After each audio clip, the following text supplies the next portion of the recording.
While Canadians have been struggling to afford groceries, gas, housing, and everything in between, the political elite have been playing by a different set of rules, cutting deals behind closed doors, dodging accountability at every turn, and cashing in on connections to line their own pockets.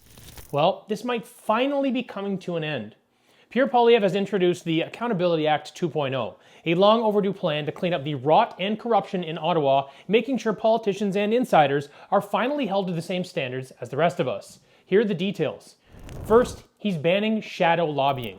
That's when powerful insiders, often former politicians or corporate executives, influence government decisions without ever registering as lobbyists. It's legal corruption.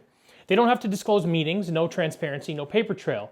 Under Poilievre's plan, anyone advising government on issues that affect their financial interests will have to register. No more loopholes, no more hiding in the shadows. Second, he's banning politicians from making decisions that benefit themselves or their families.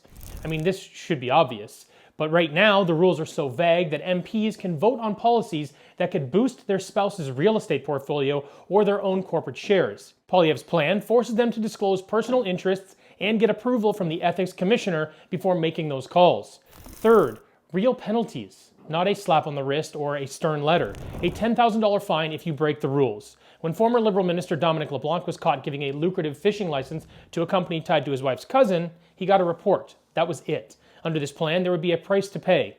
Now, is it enough? No, but it's definitely a step in the right direction. Fourth, tax transparency. Every candidate for public office will have to disclose where they've paid taxes over the last 7 years. This matters. We've seen far too many examples of powerful figures keeping their money in tax havens like Bermuda or the Cayman Islands while asking working Canadians to cough up more money. If you're going to lead this country, the public deserves to know if you're paying your fair share in this country. Fifth, the end of so-called blind trusts. Right now, politicians can toss their assets into a blind trust and claim they have no idea what's in it, even if those assets benefit from government policies that they are shaping. Poilievre says no more.